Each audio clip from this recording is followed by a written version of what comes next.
Live from Utah's Wasatch Front, the pulse of the Mountain West, where the issues that shape your life meet the truth that sets you free. Across Utah, across the Republic, and around the world, welcome. This is KMMU.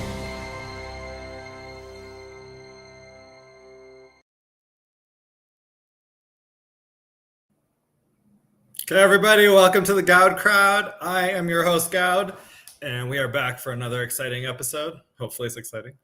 My phone number is not on the thing, Mr. Producer. We should probably add that. But if you want to call in today, the number is 385-899-2134. You can call in if you want to ask any of our guests a question. We will have both Phil Lyman and Natalie Clausen on today to discuss the grandma hearing that happened on Friday. So, and I'll set the stage for you so that we could have a productive discussion.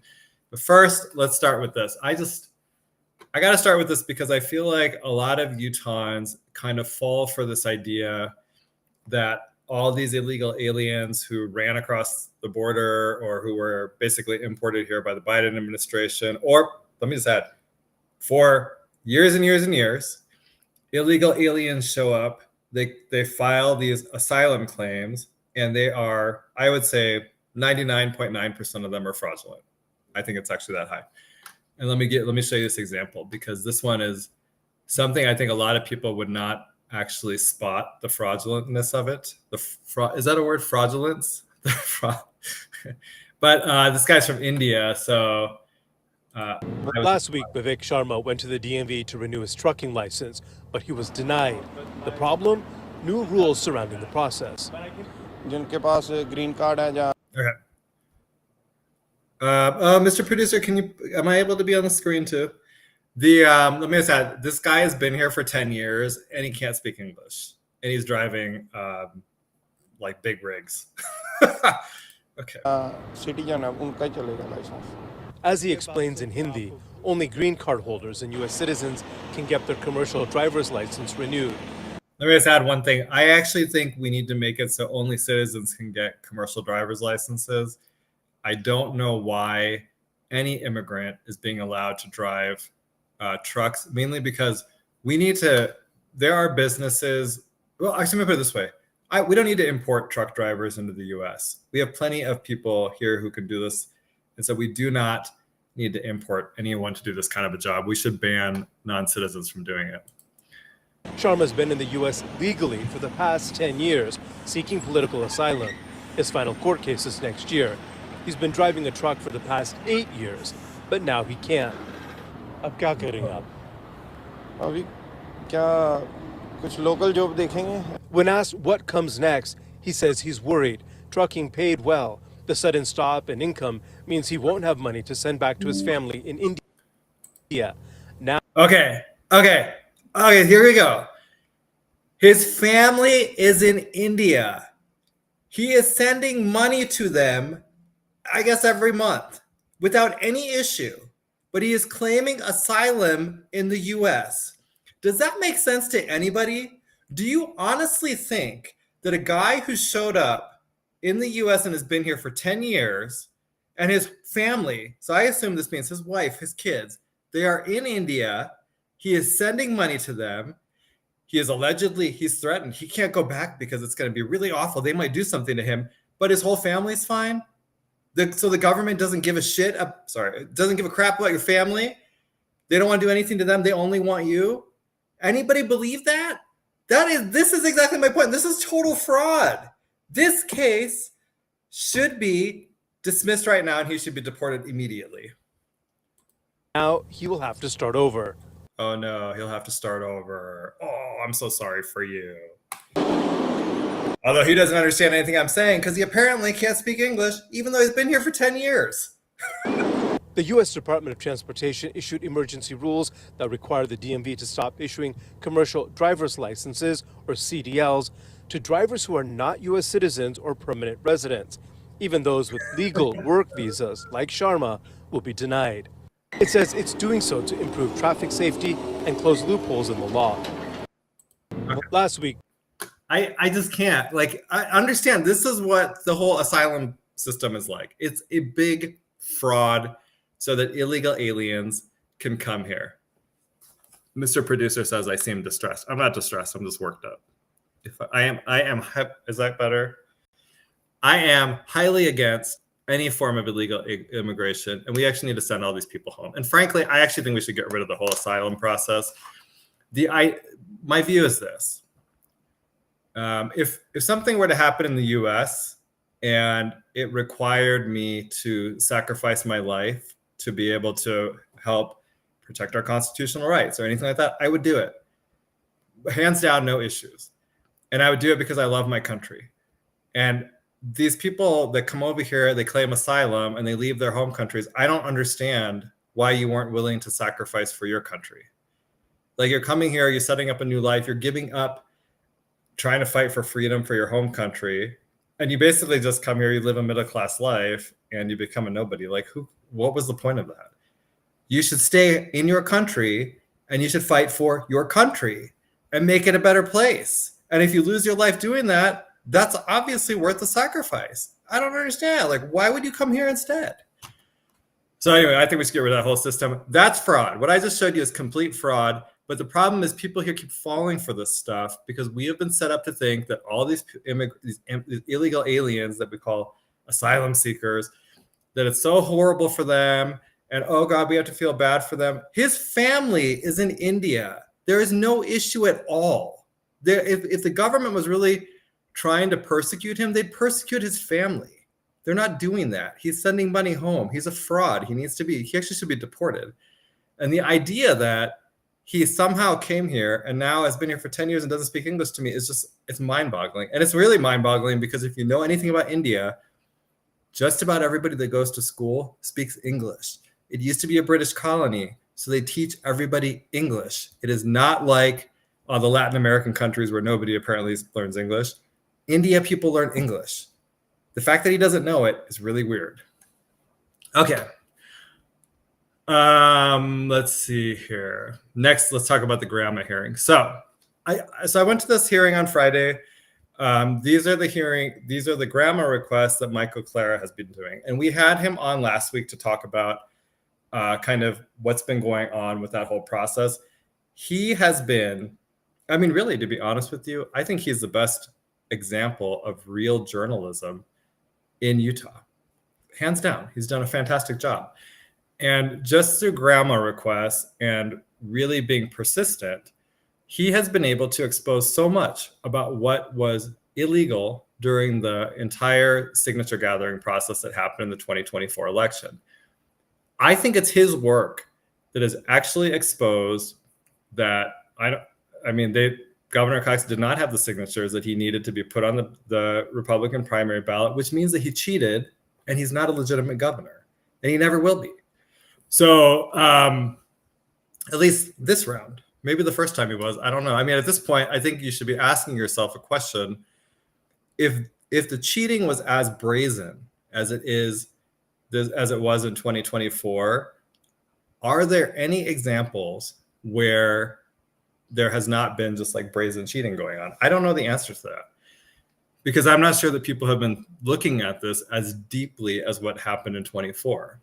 And I mean, if you think about it, oh, sorry, there's like a spider. Oh, I just looked up spider. It's like the time I was talking and there's birds flying into the door for some reason. Now there's like a spider.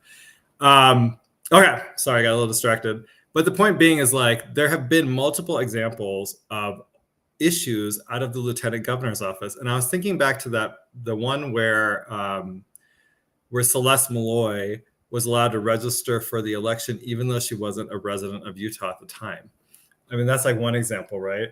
Then you have the signature gathering example where they did not actually gather 28,000 signatures, but she just went ahead and put them on the Republican primary ballot anyway. So that should raise a question to everybody. What else are they doing? And how else are they cheating? I wouldn't believe anything that they say at this point. I think unfortunately, I think she's a fraud. And there are clearly people in that office who are also willing to go along with the fraud. And it just raises questions to me about what is going on there. Who are these people? The only one, I mean, I know one person, and I don't think that she's part of the problem. So I'm just Like I find it confusing because I think Ryan Cowley needs to go.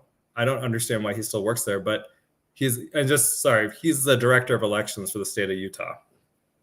But we have all of these. Oh, I totally do. Melanie H just wrote, haha, Goud has arachnophobia. You have no idea. But it's far. Well, hold on. Okay, I can still see it. It's far away though.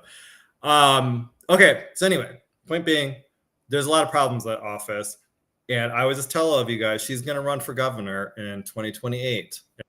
My suggestion to you would be, don't elect her to be your governor. Okay, so anyway, at this hearing on Friday, there were 2 grandma appeals that were up.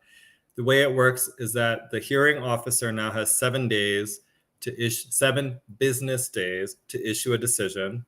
So that would be, you're a couple minutes early. So just hold on. Let me set the stage for you. There's 7 business days before he will issue his opinion. So that would probably be next Tuesday, I think. And then depending on what he issues, there'll be 30 days to appeal. One of the appeals was for the list of 592 unreviewed signatures. And the other, I think, was actually an appeal on the signature petitions themselves. We'll let Natalie and Phil talk more about that. But there was one thing that really struck me in this hearing. So let me play this for you. Or actually, not play this for you. Let me show you this. One of the arguments being made about being able to hide the signatures is that these people, people have their voter record is private, right? So for example, I have a private voter record. Although I guess maybe it's not so private if I just told you about it. But anyway, it's private. And and probably a lot of you do too, because right now, the closest example I have right now is I know that in Utah County, 60% of the voters are either private or withheld. And in Utah, we have the 3 categories of voter records. We have withheld. Those are for military, law enforcement, people with protective orders. The only people that can see those are government officials. We have private. Private are anyone can check a box on your voter registration, make your data private. Then it can only be disclosed to the political parties, to candidates, and then to government officials. And then we have public. Public is anybody can be public. Well, I guess if you don't check a box, you're public. If you don't check a box or try to be withheld, you're public. Anyone can access those records.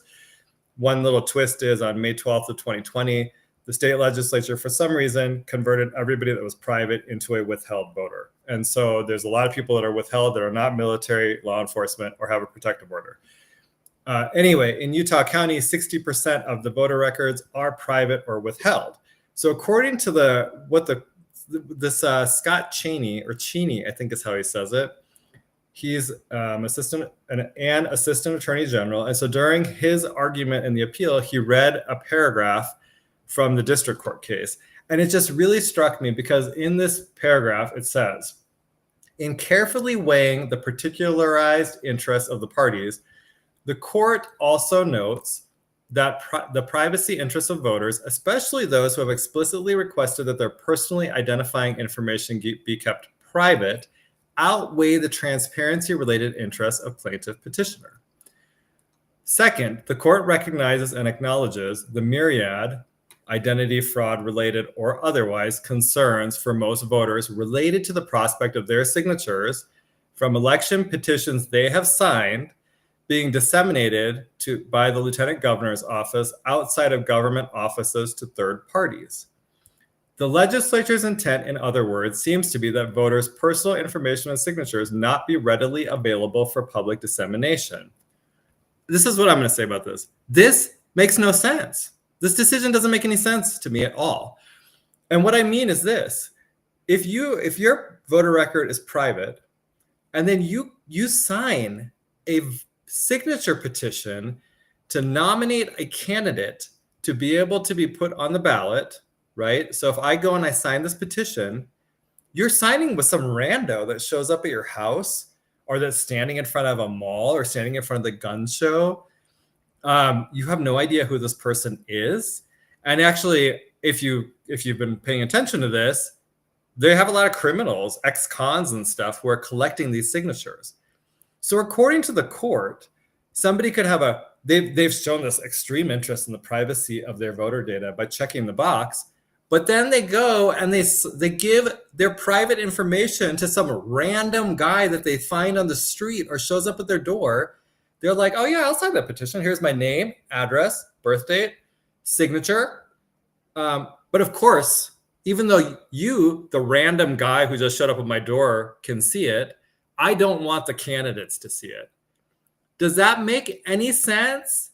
Like, is it logical? I just sat there and I was like, this doesn't even make sense to me. If you go and you voluntarily disclose your data, including your signature, to a random individual who shows up and asks you to sign a petition, I think your privacy designation should be canceled. And I think all of that data that's on the signature petitions should be released to at least the candidates, because you've already shown you don't care about your privacy. If you cared about it, you wouldn't have signed a piece of paper from a random guy. For all you know, by the way, he may not even be an actual legitimate signature gatherer. It could just be some guy that shows up and is like, oh, hey, I'm going to go collect people's personal data and try to steal their identities. You don't know. You have no idea who these people are. A lot of them come from out of state, by the way, so you really have no idea. And if you get a sense of this in the investigation, because I was telling you last week, I have a copy of the Attorney General's investigation into this, and I'll keep releasing parts of it. The issue is I want to make sure we redact personal information for people that are victims. There's an interview with the CEO of the Gather Inc., the company that was actually doing the signature gathering for Governor Cox's petitions. And I don't think, I mean, maybe he does some background check, I don't know, but he basically absolves himself of any wrongdoing of the gatherers. Like, he hires them as an independent contractor, basically, and then basically is like, when they commit wrongdoing, oh, well, that's not how we trained them, that's not our fault. Well, it kind of is. I mean, they're your employee. Like, I mean, I guess technically they're not, they're an independent contractor, but you hired them, you gave them people's personal data, and then you sent them to people's homes where they collected signatures and then committed crimes, right? And so that's my question to you. Does it make sense to you? Do you think it makes sense that you can hand your personal data over to a totally random individual and then claim that the political candidates can't also see that information? The political candidates actually have a reason to keep your data private. They want to represent you. These are good, like, we're always saying this stuff, and I hear this a lot. That person's, we've already talked about it. That person's a good mother. That person's a good wife. They excuses for all the illegality that goes on. But at least you can accept that a lot of people who run for office are good people, and they're actually doing it because they want to represent you and do a better job in our state. So why would you think that they're going to do something wrong with your data? Like, what would they do with it?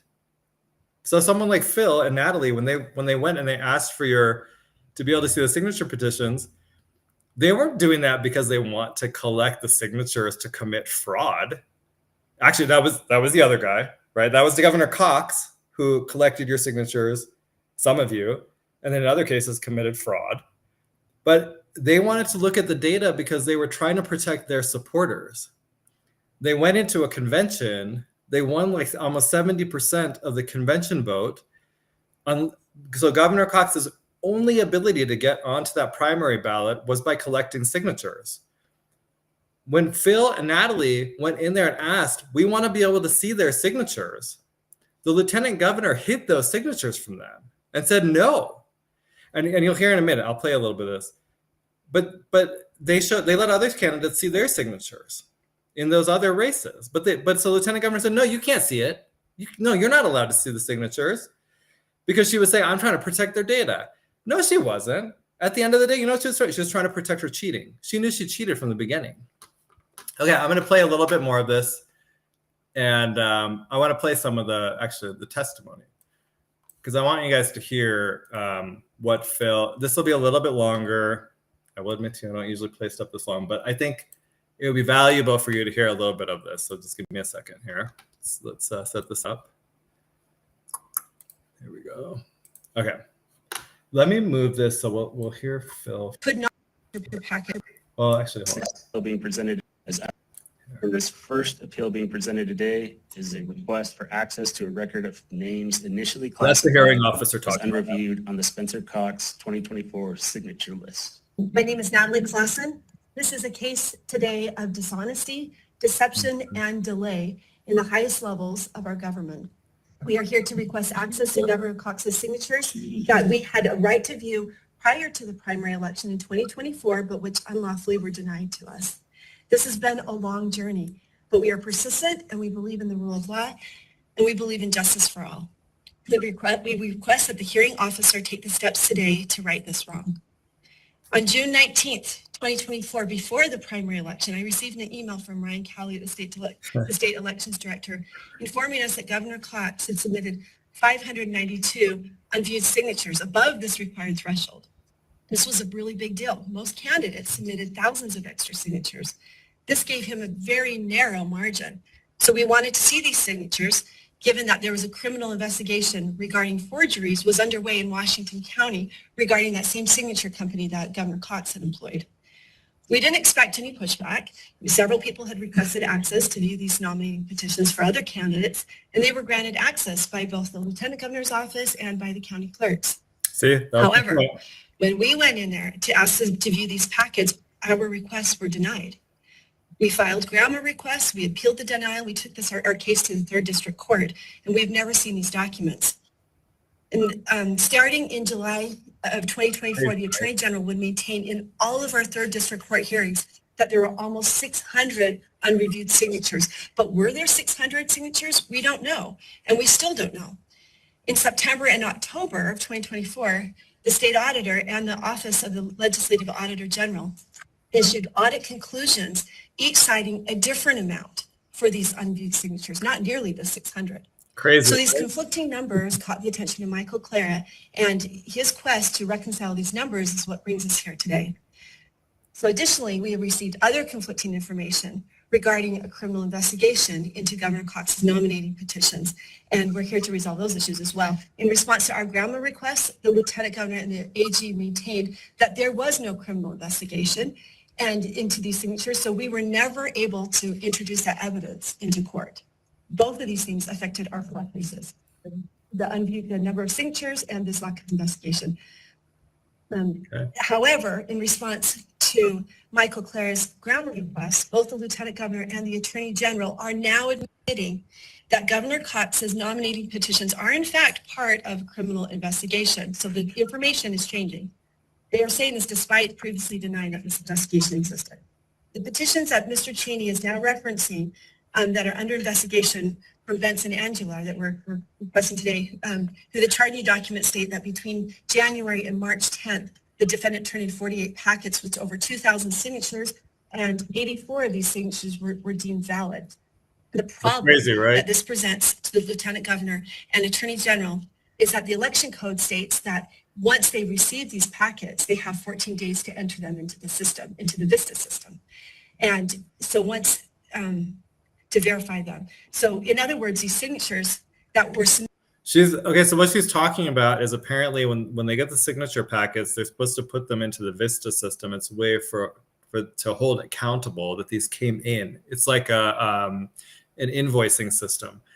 The Assistant Attorney General who argued for the Lieutenant Governor said that these were never inputted into that system, which I think is very troubling because it means that these packets are just kind of, I don't know, like, okay, so you just don't have to enter them anymore. So not only do you not have to collect your 28,000 signatures, you can have packets of fraudulent signatures and have them be outside of the system that's supposed to hold it accountable by just not entering them into the VISTA system. Just a little bit questionable.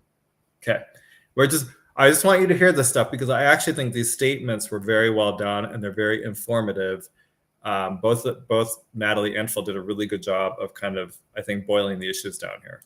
Submitted by Benson Aguilar could not have been in this unviewed and unverified category because they were turned in well before this threshold date. So they had 14 days to review them. They should have been entered into the system. So in fact, we know that the last signature packets that were counted by the Davis clerk were turned in on March 15th, and he turned his in well before that. So according to the explanation proffered by Mr. Cheney, These were entered into the VISTA program, and there should be a record. But the problem is that Angulo is not listed as a signature gatherer on Cox's nomination petition. So there, for some reason, he's not included in that list. Grandma's 63G2-305.5 of the code states that the records custodian shall, upon request, provide this list of the names of the individuals who signed the petition. We should be able to have access to this.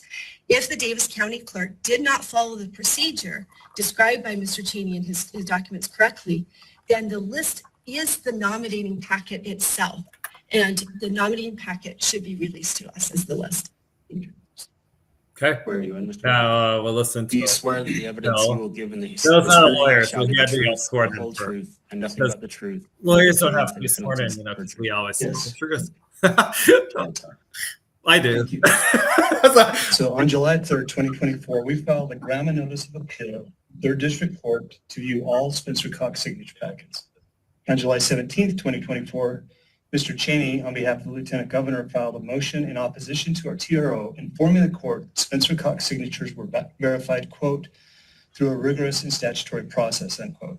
And he goes on to outline the process in much the same manner that Natalie just quoted in his statement of facts to the records director.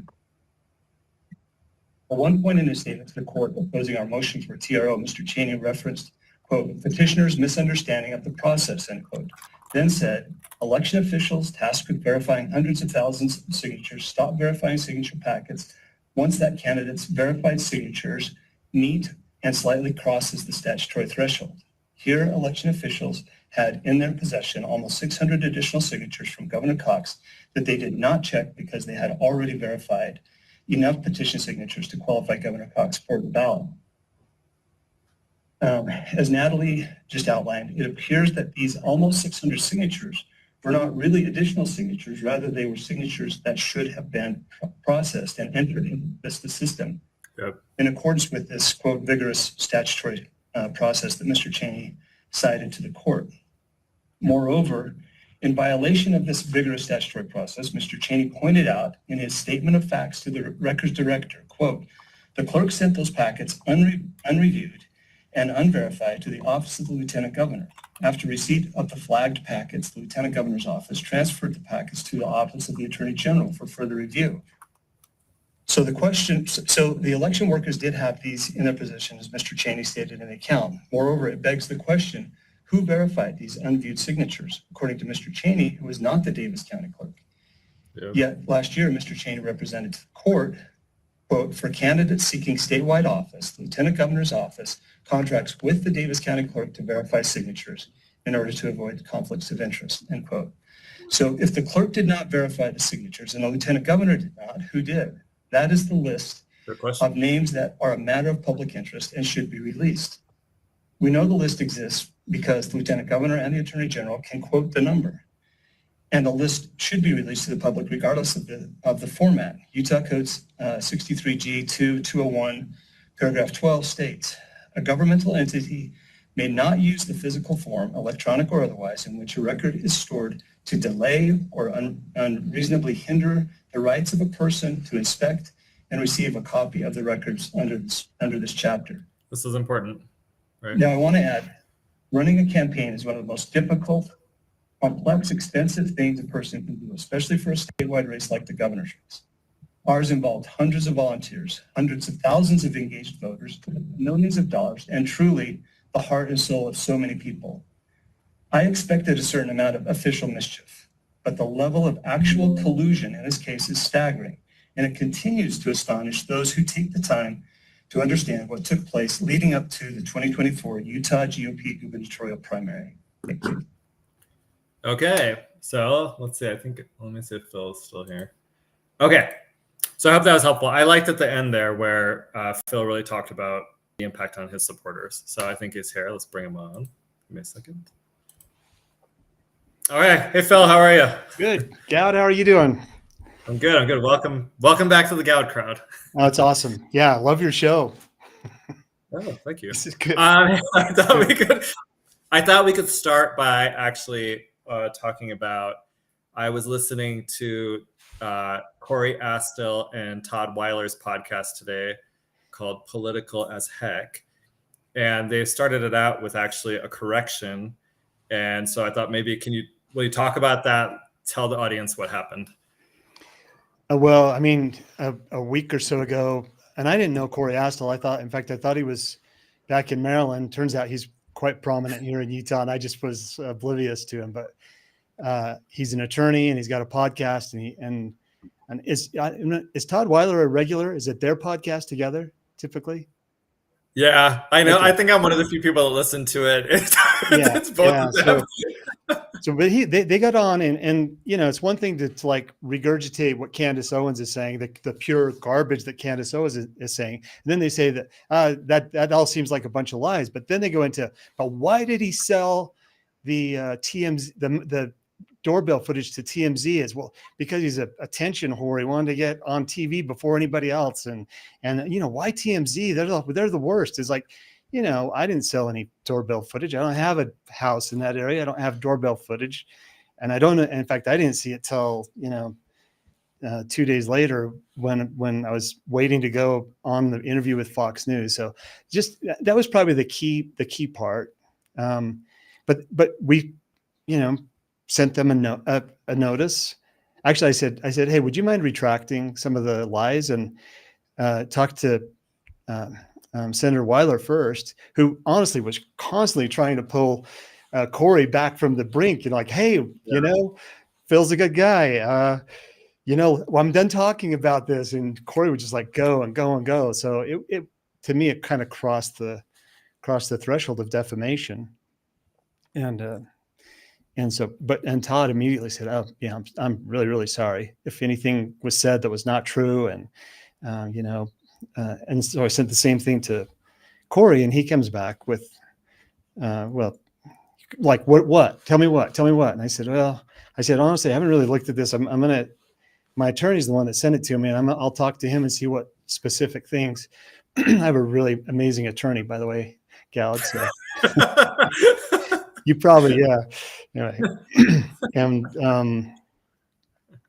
anyway, so then I get a call, and he was really, really, really, really abrasive and rude, and I was shocked. And he said, "I'm an attorney, and you've got horrible attorneys, and I'm not intimidated." And I said, "Well, I'm not intimidated by your language. I mean, so I said, I'm surprised you're an attorney." Long story short, we said, "Hey, would you read this statement, retract all of these things?" And there's about 5 specific things, and I think they retracted at least 3 of the 5. So, gesture of goodwill. And I need to go listen to that podcast. So, yeah, they actually thanked you for being a listener, so you have that going for you. Well, you kind of hope that maybe in the spirit of journalism that they're kind of interested in what the truth is. That's why I was really surprised by Corey's response. It's like, if I were in his shoes, I'd be like, "Oh, I should have called you. I'm sorry. Help me understand what's going on here." And then there's a few others. There's a bunch of podcasts that are out spreading some really, really vicious, malicious, baseless allegations that I had something to do with the murder of Charlie Kirk. And it's astonishing, to find yourself in that position. Candace Owens is the main one that's been really stirring it up, but we've started to notify them. And it's funny, most of them you just say, it's on X or something, so you just DM them and say, "Hey, could you send me your email address?" And that post comes down. So they're probably trolls anyway, so I don't know. Yes, they made their money. They're ready to go. Yeah. Okay. Well, so now you had the grandma hearing last Friday.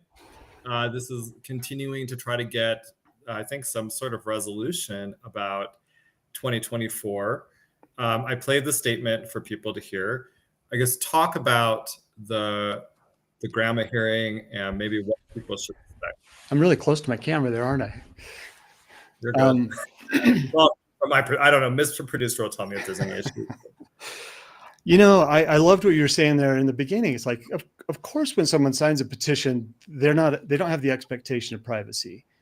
And all of these rules are being made up as we go during this election by the very person who is running for the office that we're running for, the lieutenant governor's office. So it becomes that much more egregious. And, the fact that she's the finance chair of Derek Brown's campaigns, like, where is the line on this lieutenant governor's ethics? And then also, another nuance to this, and I think it all adds kind of color to this, is you've got Matt Lusty, who is with Election Hive, Spencer Stokes, who's with Election Hive and runs Gather Inc., and then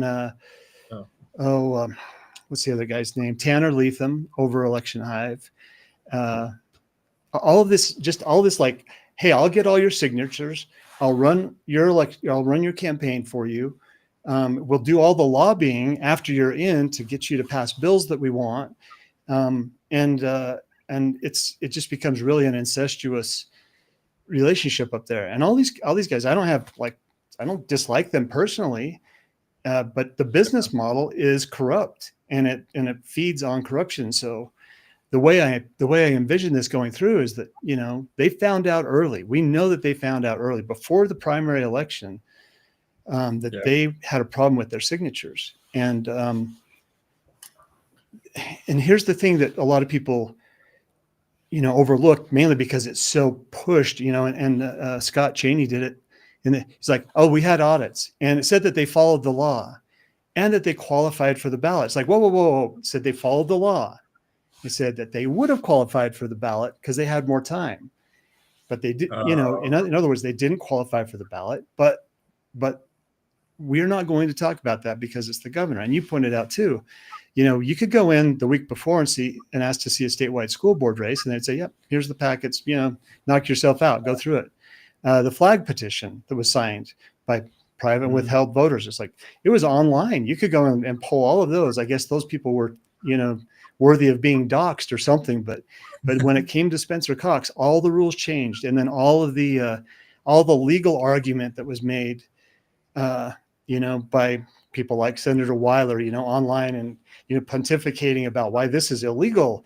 How dare you want to look at the names and signatures of women who are under protective order from abusive husbands. It's like Phil Lyman wants your private data. And it's like, and I always said, I don't know what to do with 28,000 names if I got them, other than just like peruse it and look and see, which is exactly what the legislative auditors, they did. They got them, and he said thousands and thousands of clearly forged signatures were on these. Now, whether those were Cox's or a combination, I don't know. But those are the types of things, you just look for a sign that something is off. And the first sign that we got, sorry, I'm really talking here, Goud. You can slow me down anytime. But the first sign that we got was, hold on, just on that. Just before you go on that one point.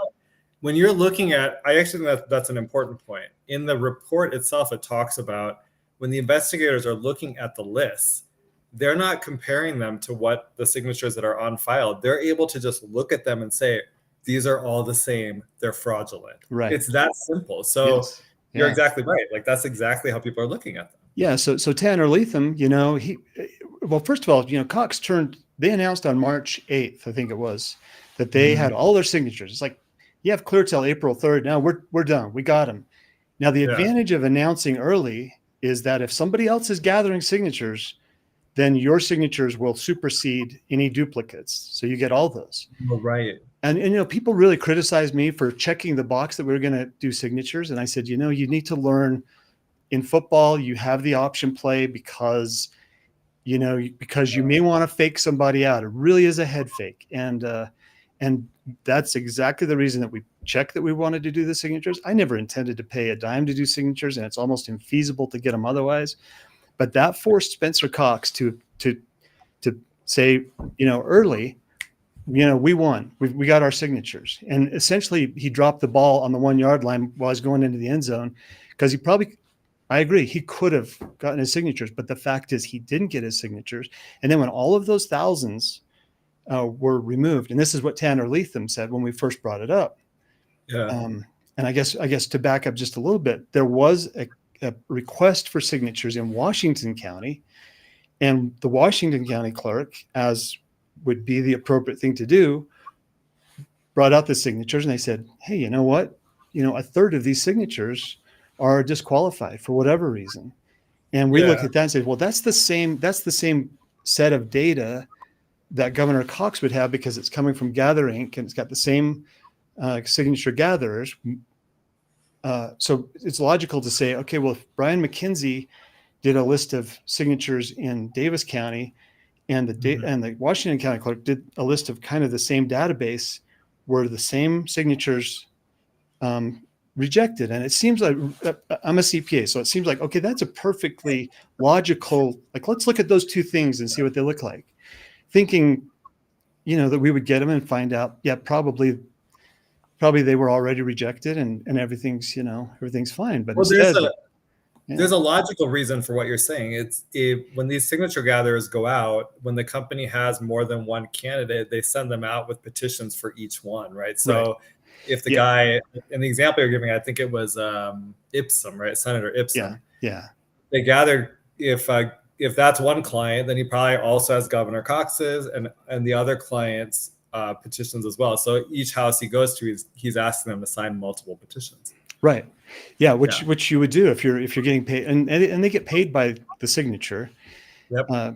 So it makes sense that they're motivated. They're motivated to have several packets and clients that kind of support each other. Like Don Ipson really supported Spencer Cox and vice versa. So it makes sense that and they're both using Election Hive, and they're both using Gather Inc. And it's just all the same people. So the fact, what do they say? The tell is or the reaction is the tell. And so you ask, and when the answer is, how dare you even consider, asking for this? It tells you, honestly, it tells you everything you need to know, because if they had them, and I guarantee they went and looked and said, we don't have them. This is a problem. Houston, we got a problem. Yeah. And that's what we've been dealing with ever since. That's why we're down to this 600 number, this 592, because the legislative auditors said that there's 592. The Utah State Auditor's Office came back, said, yeah, there's 592. And one of them said, I think it was the legislative audit, said they were, 380 short or something. So that 592 would have covered it. But the state auditor said they're 1,600 short, so the 500 would not have covered it. And not that we're not splitting hairs here. We're really not. It's like there is a flaw in the system, and that's the system that we're all relying on to give us good data. So let's figure out the flaw in the system. And when the answer is no, you may not, under any circumstances, even look at the 600. So at the hearing, and you were there, Mike Lewin said, well, don't even give me the signature packets. Just give me the cover sheets. Yeah. No. We're not giving you the cover sheets. And the reason is because I don't know. They don't have them. They would have to go and say, well, maybe we could take some from here and some from here and come up with something that's close to 592. Is my. Oh, okay. This is kind of something you brought up earlier. Now it's kind of bothering me a little bit. And it's this idea that you could have gotten the signatures, because then why not? Like, you could have turned in a couple thousand and been like, oh, well, I mean, hey, I could have gotten the signatures if you told me I was short. That's how ridiculous that sounds, right? Yeah. It's either you have to get 28,000 signatures, verified, legitimate signatures, or you don't. And I guess maybe do you have thoughts on that? Yeah. So you get good conservative Republicans that say we want to do away with SB 54. There has never been, the table has never been set so perfectly for an argument against SB 54, because you had one person that gathered signatures and failed to qualify at the convention, one person who got over the 60%, myself. So you've got two candidates, one going forward because they won convention outright, the other going forward only because he had enough only because he got 28,000 signatures. He didn't get his signatures. And all of the people that want to talk about SB 54, instead of coming out and saying, we should look at this, or saying, oh, well, but he won the primary. And this gets us to this 600 question, because, I mean, we went through the grammar route. We asked for the signatures. We were denied. We asked, so we went to the records committee. We were denied. So we take it to the 3rd District Court. And what do? They say, oh, this is under investigation. We can't give you this. We can't give you this stuff. And that's based on Scott Cheney's testimony. And then then they come back and say, no, they're not under investigation. Yes, they're under investigation. So it's heads we win, tails you lose. and delay until the primary is over, and then they say, oh well, it's a moot issue now because he won the primary. I talked to the Speaker of the House, and he said, well, what can I do? It's like, well, what can't you do? You could call us, you could hire special counsel, you could speak up, you could say something about it. But if you wait long enough, then it becomes a non-issue. And in our case, I'm sure that we will wait, through the entire term of this governor before we actually can get to the bottom of this. And I hope even then I would still be trying to get to the bottom of this. It's not sour grapes. It's not any of that stuff that I get accused of. It's that it was collusion, and it was fraud, and it should be pulled out and put on the table so that people can see it for what it is. And the more they resist, the more, that I'm confident in that. I will say one more thing, and that's the cast vote record for the primary election. So people say that Spencer Cox won the primary election. And I've said, well, prove it, because you can. And I said, there's 40,000 fake votes that were put in favor of Spencer Cox. And I said that the night of the primary. And I said, that's a really audacious claim. That the thing is, it's so easy to prove me wrong just by pulling out the cast vote record. And again, going back to the accounting side of me, it's like saying, well, let's look at the detailed general ledger. You've got your county totals. Let's look at the detailed general ledger and see this precinct and the dates and the times and all these things. And you learn so much. And you've been down that path with Salt Lake back in the 2020 election. And that you see things that's like, hey, that's an impossibility what you had in this precinct. So that is an audacious claim, but I do wonder if more people are willing to believe you, considering the signature thing has turned out to be true. Yeah. Right. So, I mean, you've definitely built up credibility to make claims like that. I did. Go ahead. Yeah, I hope so, because I don't lie about this stuff, and I don't know. I just know what I see, and then they did deputize a statistician in Utah County, and towards the end, she contacted me and said, "Hey, have you conceded the election yet?" And I said, "No." She said, "Well, don't, because by my calculations, there's 42,000 to 48,000 fake votes in here."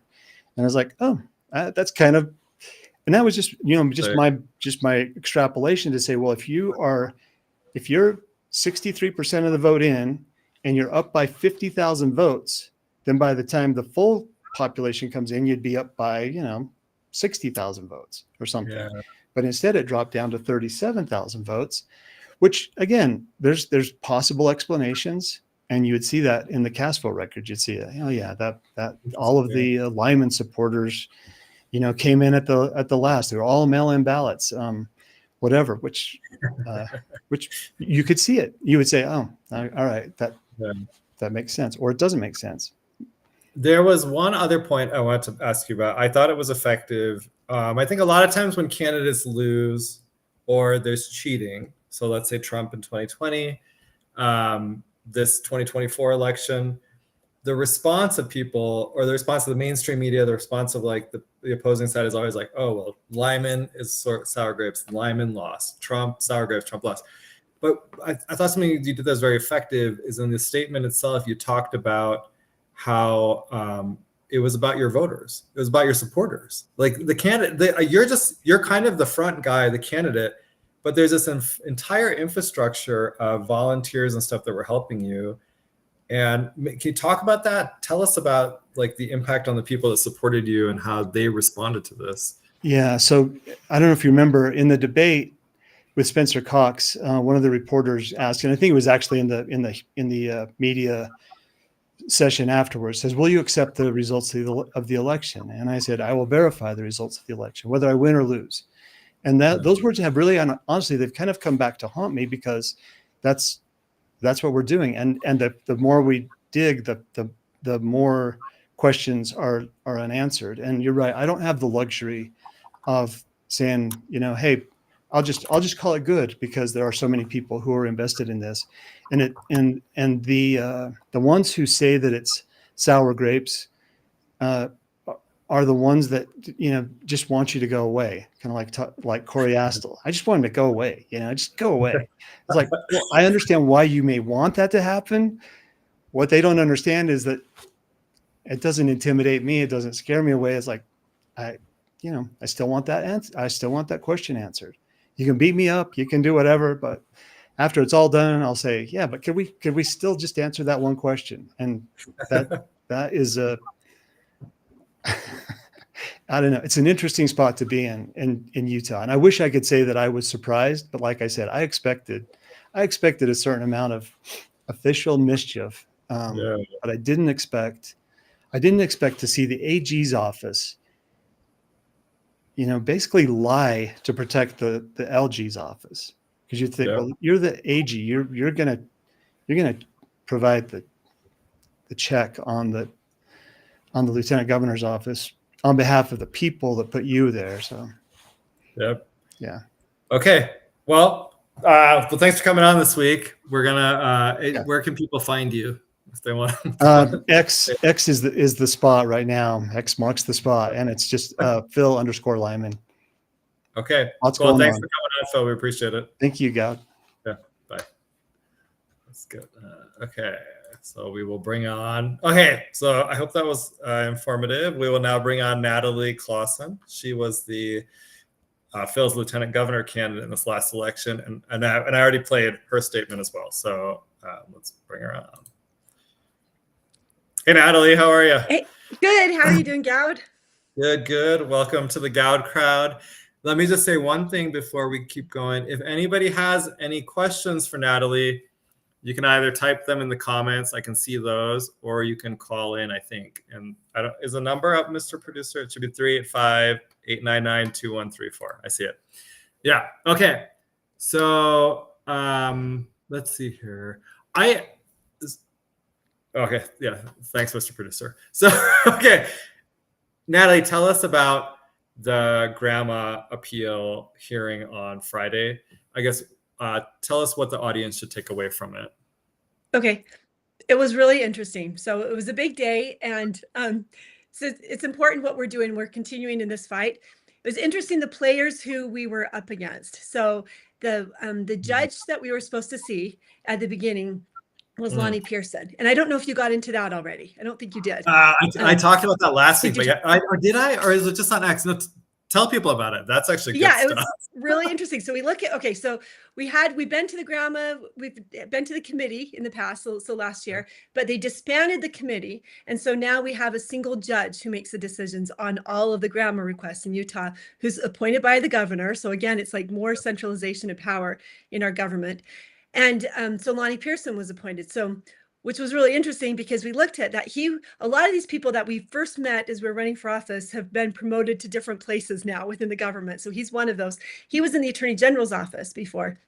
And he was the one that, when we found out that there was a criminal investigation going on for Spencer Cox's nominating petitions, we did a grandma request. Michael Clara did a grandma request to the Attorney General's office and said, is there an investigation going on? And they said, nope. And he said, well, what? I've got a business card. I've got all the information. I know the investigator's name. I know the witness. I know all of this. And he appealed it. And so first it was Lonnie Pearson who said no. And then it was appealed to Dan Burton. And he said, we did a reasonable search. Can't find anything. No investigation. And then I thought he went really far, because it was like, we did a search. There's no records responsive to your request, and there's no investigations going on. Like it was something into Spencer Cox's signature petition. It was something very definitive and much more broader than I would have expected for the cover-up piece. It really was. It was. And so this whole story is getting more complicated, but it's really turned into this big cover-up. And I think the grandma hearing on Friday was kind of a culmination of a lot of this cover-up. So it was, Michael had taken that. On a third try to appeal it, he went to the State Records Committee. They wouldn't even grant him a hearing, and which he's never had before. He's done so many of these, and they're like, we're not even going to talk to you. So that's just been out there. Meanwhile, we know there's an investigation going on. So now we're trying to get access to these packets. So now they admit there is an investigation. Oh, did I freeze? Mr. Producer, who's frozen?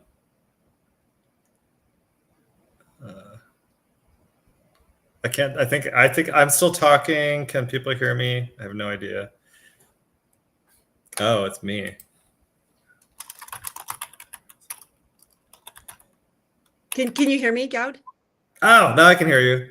I guess Okay. did I freeze? Is that what happened? I don't know. I could still hear. you, but I don't know. I thought I was talking to the ether. Like, can anyone hear me? Are you out there? Right. Right. Sorry about that. Go ahead. So anyway, I just bring this up. It was convenient. There was no investigation going on when we were in 3rd District Court and we needed that evidence to show the court the urgency of our case. Yep. There was no investigation. But now when we asked for the documents, now there is an investigation. We can't tell you how many. He even said in the hearing, we don't know, maybe there's 200 investigations. So it's just like, all of these uncertainties. Did you catch that in there? Yeah, that was ridiculous because he was just speculating in order to, I thought, to come up with another justification to be able to hide the documentation at this point. Right. Yeah. Okay. So one of the issues you brought up was the VISTA system and the entry of the signature petitions into that. I thought that was really interesting, mainly because I don't understand. That struck me as an invoicing type system. So we put this in here. So we're tracking this. We know it's here. Maybe talk about the importance of that and maybe the impact of it from the perspective of making grandma requests. Like if it's not in the VISTA system, do we even know if it exists? Oh, I think she froze again. Mr. Producer, should we maybe have her go out and come back in? Oh, should I call coming from my phone when my internet at my home? Let's see what Mr. Producer says. Did you hear my question? Because now I can hear you. I did. Yeah, I can hear you. Go ahead. Go ahead. If we have another freeze, just call back on your phone, maybe. And we froze. Okay. Okay. Natalie, call back on your phone, I think, because it froze again. Okay. We'll get her back. We'll keep asking the question. Oh, thanks for letting me know. Someone said Natalie froze, but not you, God. I appreciate that. Yeah, because like I said, there was some really great information that came out. Yeah, or Natalie, you can also exit out and come back in. Try to maybe try the link. Oh, she's back. Oh, there she's gone. Because there was some really great information that I didn't know going into this. So I think she's back. Let's give her a shot. Okay. Oh, you look clear. Okay. Okay, we'll try it again. Okay. Yeah, VISTA, great. So what we're looking for in this hearing is we wanted to see these extra names because that was used in the court case against us. They said, well, and we've had the auditor found that he was short on signatures, but they've been saying there's these extra 600 names, but we've heard 3 different versions of how many are extra. So nobody knows exactly how many extra, but none of them are enough to make up for the shortfall. So anyway, that's what we're trying to find is these extra signatures. And what their argument was, and grandma does say you don't have to create a list to respond to a grandma request. So that was kind of their argument is we never put this into VISTA. So there was never a list created. So we can't give you a list of these names. So we have 2 responses to that. The first response is that the signatures, the packets we're looking for were turned in well before the threshold deadline. And by code, they're supposed to be entered into the system within 14 days. So they should have been entered in. And if they weren't entered in, that's another problem that they have to account for. So that's the first one is they should have been entered. Secondly, if they didn't create a list, that's fine. The packets are themselves a list, and they should give us access to it. So yeah, so either way, we're okay. We're okay. Either way you answer this, we're okay. So, I mean, it's interesting. It'll be interesting to see what the judge does. And he did allude to, I mean, last year they did say, do you want to see all of these packets? And we said no, because they said you can't see them until the end of July.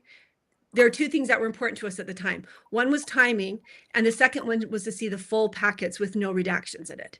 And they said, we're going to redact the private names out of it, and we won't let you see them until the end of July. We were asking for this before the primary. So that wasn't satisfactory for us, so we denied it at the time. So people know the primary was that in June? I can't remember. June 25th, right. Okay, sorry, go ahead. Right. So they said, yeah. So we're asking this before the primary. They said, you can see this in a month later, right? Well, that's, there's some urgency here. We want to look at these now.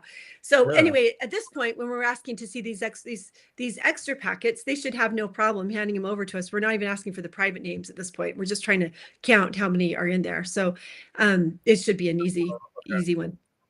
Okay. Well, I tell you, my view on this is they should give you the private voters as well. They voluntarily signed these petitions with some random people. Like, I just feel like there's no justification for saying, oh, they wanted their data to be private. Okay, well, if you wanted that, don't sign petitions with random people that show up at your house. I don't, Right.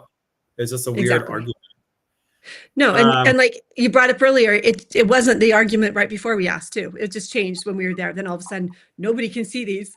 And then they argued, the court said these people specifically asked to have their information be private on these packets. Like, no, they didn't. They never asked for that.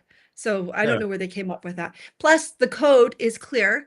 When they set up the whole private signatures, there's a path that candidates should be able to see them and political parties. And that was never, we argued that point at every juncture of our case, and they never responded to it. It's like they couldn't see that. They never ever responded to that. Oh. Why we couldn't see it as candidates. It doesn't make sense. And then we never fully at all, because the only places they could argue this is with the withheld voters. right. You can maybe make the argument again. I think if you voluntarily go sign the petition, there's no argument for this. But if you're going to say, okay, you're a candidate, you're supposed to be able to see private and public voter data. This doesn't make any sense. Right. And even the GOP, even the party can't see their full membership. It doesn't make sense that they're withholding this information when the legislature was clear that that was the intent, was to allow both parties and candidates to see it. Oh, and people know that. Okay, that's wild. Yeah, when they sign the packet, they check the box and they know that right from the get-go. It's in the code, it's on the form, it's everywhere. So it blew me away. Like every time in court, they never addressed it. And we never got our day in court. They threw our case out before we ever could argue it because they were relying on this information from the Attorney General's office that there were hundreds of extra signatures, the process was done fairly, and all this other stuff that now we're revealing that this didn't actually happen. Okay. The other thing, it's either you or Phil said this, I think it was you, that there were other candidates who were able to see the signatures of their opponents and the lists. Is that accurate? And you guys were not able to see it? You're the only candidates that were not given that opportunity? Yeah, and I think it happened in other elections. I know people were able to see things, but even this one, I know of people who went in, I know of individuals, private individuals, who wanted to see the signature packets for a candidate, and it was held by the Lieutenant Governor's office. It was up at Davis County. So they drove there, got permission from the Lieutenant Governor's office, walked in, saw packets, and they told me that they were able to look at it and they could clearly see with their eyes signatures on there that were fraudulent because there are too many that had matching you could see it was the same font on them. And plus there was a few that this individual actually knew the people who signed and knew the address wasn't correct. So she pointed it out and she only had a few hours to even look at the packets. And they said, sorry, we already verified those. So they weren't going to do anything about it. But I think that's one reason why, yeah. Oh my God, okay. Oh. So I think that's one reason why they didn't even want us to open the door and look in there, because we have heard later from other people that there's so many you could just see. I don't know if those were all the ones that were counted or not counted, but you could see fraudulent signatures just by looking at the packets. Okay, well, so this is raising like a much bigger issue here. I mean, I think like Phil was talking about, I think your race actually raises it very clearly, the problem with SB 54. But if there were other races where the signatures were also questionable and we just haven't dug into them because maybe the thresholds were bigger, right? Because I think like in the Senate race, Curtis actually gathered like 30-some thousand signatures. In the, I think the Attorney General's race is something similar.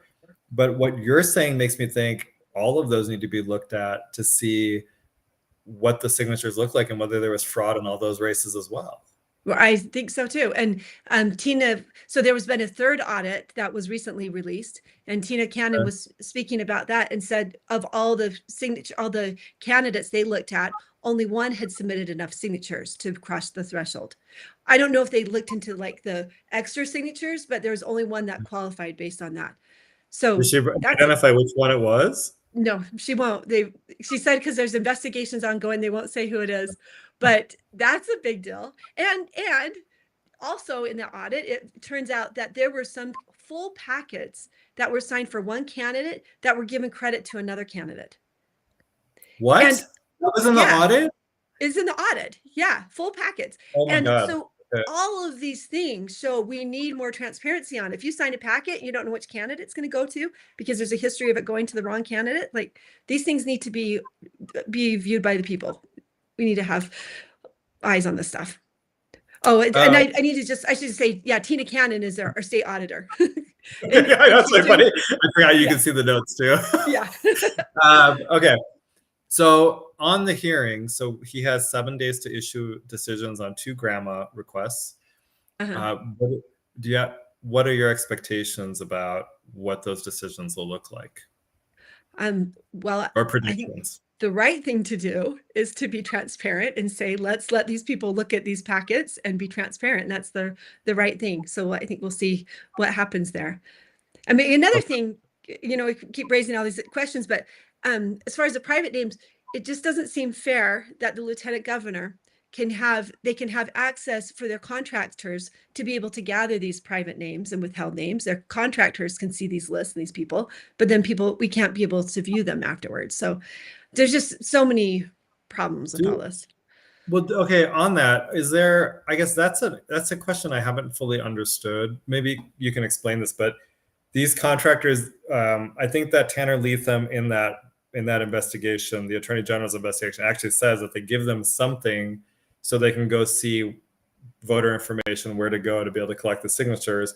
Does he have access to private and withheld data? And then he's transferring that to these, I think they're random independent contractors, to go to people's homes and then like knock on their doors and collect data from them?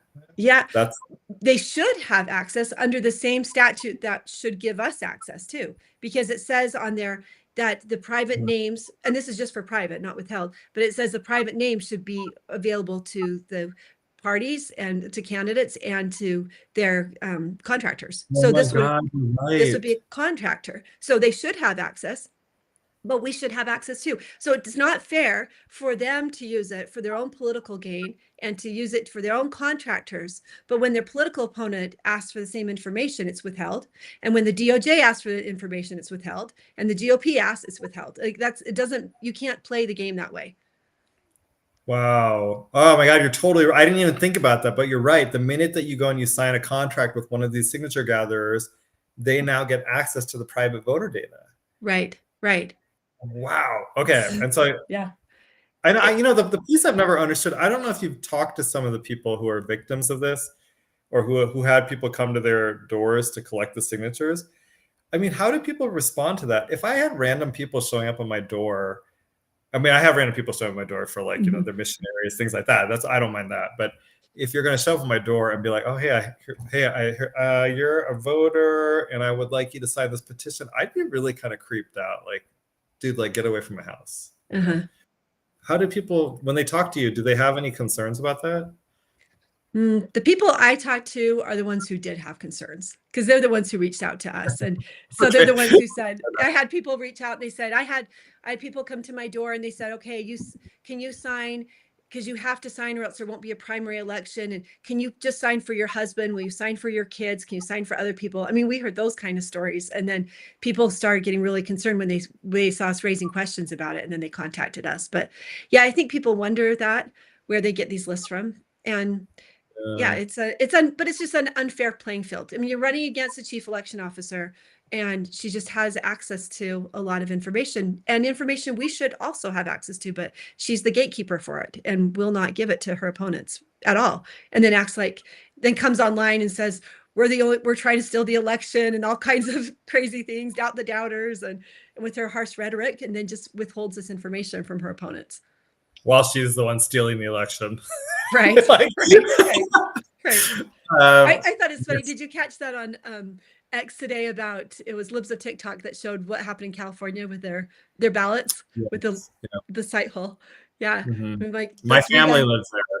Oh, so really? I messaged them a couple of days ago and was like, hey, when you turn in your ballots, check this because there's apparently this thing that can see your vote. So they are all aware of it. But yeah, that's totally not surprising. Like we saw that last year with us. They had little site holes right above our name. So yeah, it's interesting. But we really feel like it's important to expose all these things because things won't change if we don't expose them, if we don't talk about them. And it's just an unfair elections. And I've seen a sign that says "Fed up, go vote," and like people should be able to vote if they're frustrated with the system.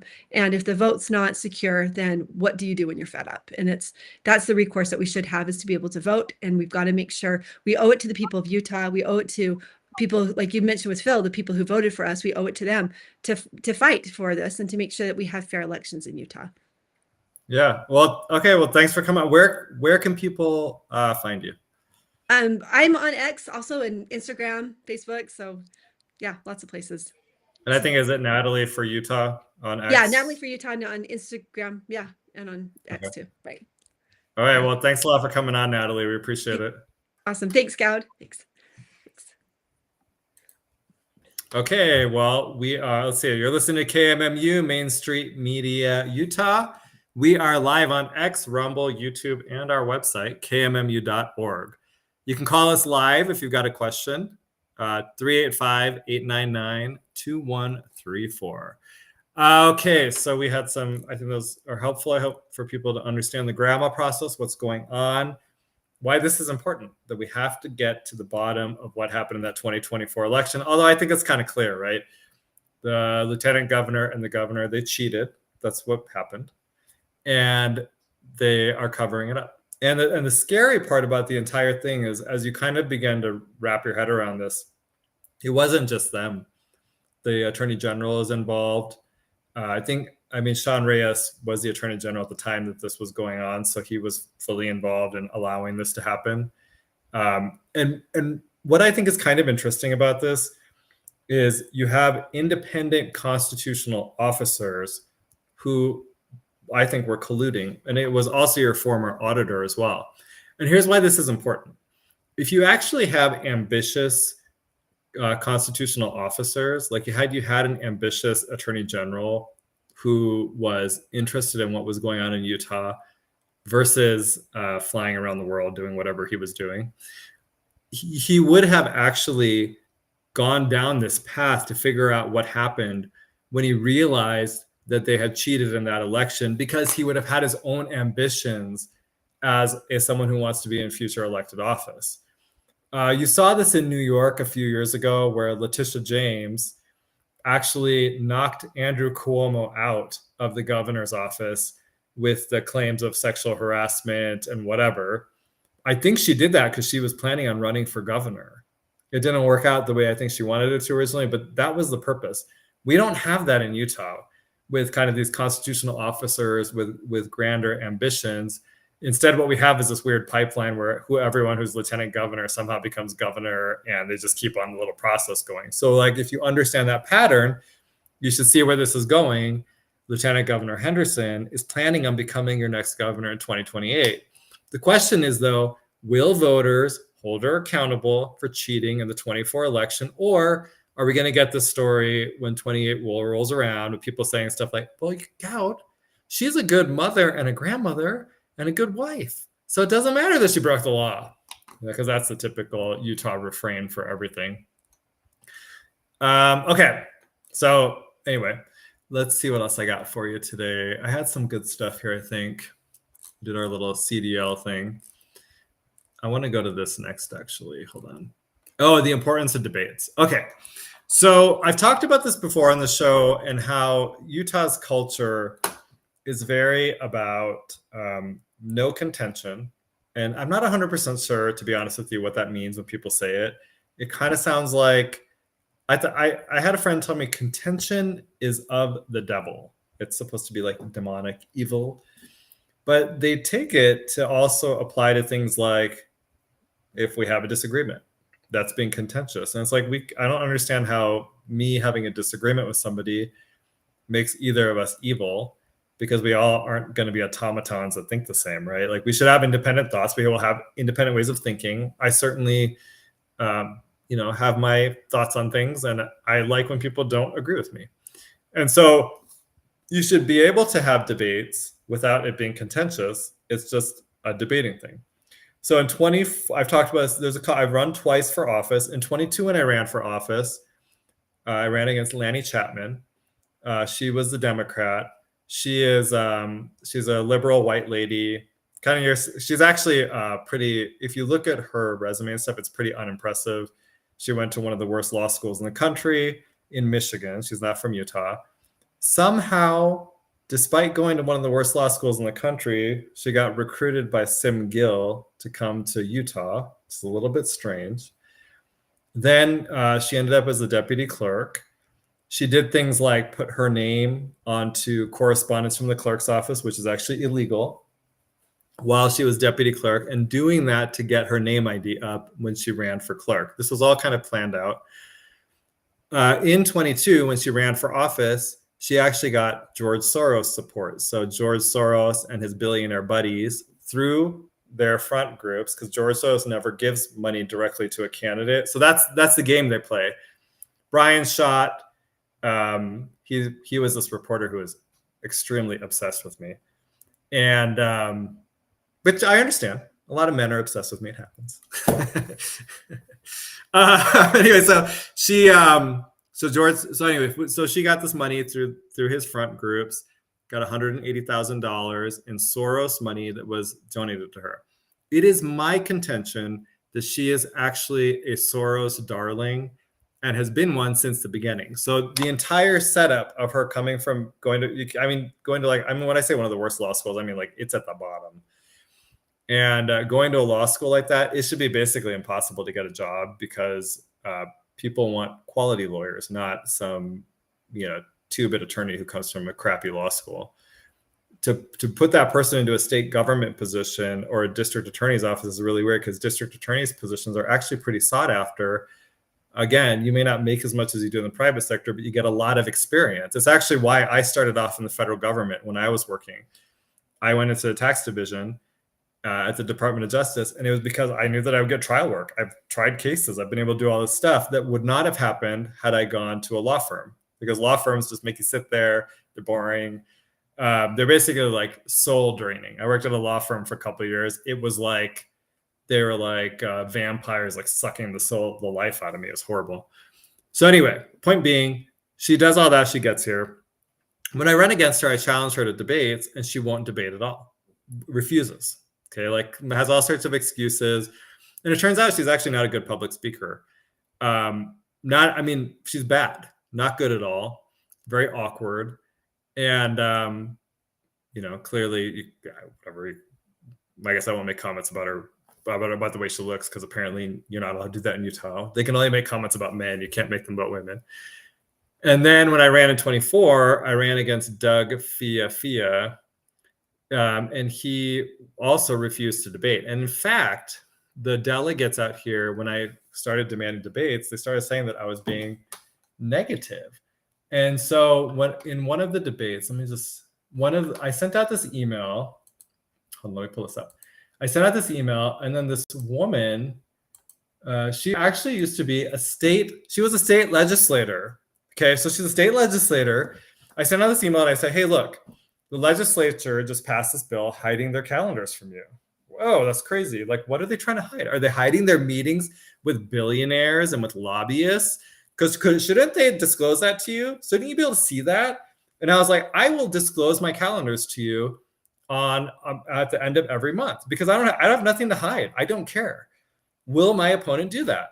And then I said, also, I've been asking to debate, and I've heard from a lot of you guys want to see debates. And I brought this up to him, but he's refusing to do it. And she responded to me. She said this: Goud, I read your email, and I have to say, as a former legislator, she's a former legislator. Like, I can't believe people elected her to office.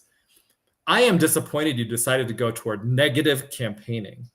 I don't know of a single delegate that has moved in the direction you are hoping for with negative campaigning. So she's just repetition, right? Negative campaigning. Apparently, I'm sure that Candace Perucci and Doug Fia told her to keep saying that. I am not interested in hearing what current legislators are not doing, not what other candidates are not doing. I am only interested in what positive things you will plan to do. That was her response. This is the stupidest stuff I've ever heard in my life. In fact, I think she's a dumb person.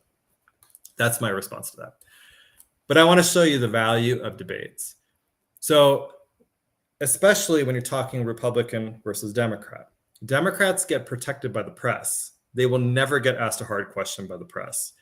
You have to pull them out of those positions and put them into debates where they can be challenged by their opponents and where they're going to be forced to go down and answer questions.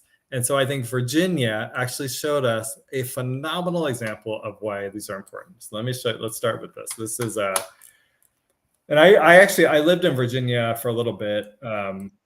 So it was really cool to see. They have a, fascinatingly enough, they've got a liberal white lady running for governor on the Democrat side, and the Republican is a black woman.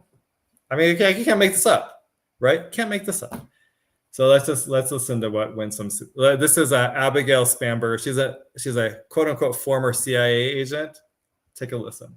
The Youngkin administration policy requiring boys and girls to use bathrooms aligning with their biological sex. You have 30 seconds. My priority. Sorry, the question was, will you cancel that policy requiring kids to use the locker room that aligns with their biological sex? Easy. This should be easy. The answer should be no, of course I wouldn't do that. Boys should not be able to use girls' locker rooms and vice versa. Easy. Listen to her answer. It would be to ensure that local communities, importantly parents and teachers and educators, are able to work together to meet the unique needs of each school and each community. And that is important. And I say that as a mother of 3 daughters in Virginia public schools. Exactly. Okay, so I just want, first of all, Nanny H, your comments are coming through. I see them. I'll read comments in a little while. Let's get through this little segment, and then I'll do some comment reading.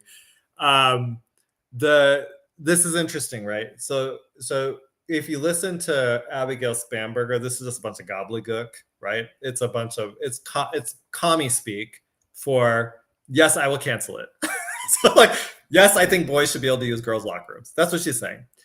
Now, Winsome Sears got criticized for interrupting Abigail Spanberger, but actually this is effective because what would have happened if Winsome did not interrupt her is Abigail would have clipped this and turned it into a commercial. But because of what Winsome did, she can't do it anymore. I actually think it's very effective. And as someone who used to investigate crimes against children, the way that we keep our children safe is by ensuring they are safe in schools, which includes funding law enforcement and public safety. But Ms. Spanberger, the question was, would you rescind the Youngkin administration policy requiring boys and girls to use bathrooms aligning with their biological sex? You have 15 seconds to clarify that question. Yes. And my answer is that in each local community, decisions should be made between parents and educators and teachers in each community. It shouldn't be dictated by politicians. In the Youngkin administration. I just thought that was very effective, but that shows you the value of debates. Also, those were good moderators. Typically, there's a lot of bias towards Democrats in debates, but they push her on this, right? I'll just add, last year we had the state school board race down in where I live. So it was Natalie Klein's district, and Natalie was running against Amanda Bollinger. And I remember Amanda called me, and my question was, okay, do you support boys using girls' locker rooms and vice? Oh, yeah, no, you're right on that part. I'll get, disagree about her says you're wrong about that ad part.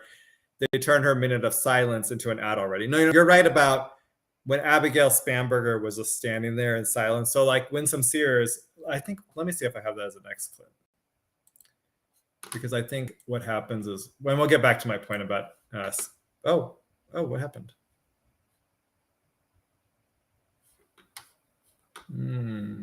Mr. Producer, am I missing? I don't see myself. Oh no. Okay. Can you hear me? I don't know what just happened. This is weird. Oh, okay. Okay, Mr. Producer says he can still hear me, but I can't see myself. What happened? Let's see. Okay, this is very annoying. I don't know why it's doing that. Okay, so if you can still hear me, we'll just keep going. But let's see here. Oh wait, this is the endorsement one. Hold on, I just wanted to play. I don't know what happened to my computer. Oh, okay. Well, the rest of this goes into the whole whether she's going to keeping her endorsement, and yeah, something happened to my camera. I don't know what it is.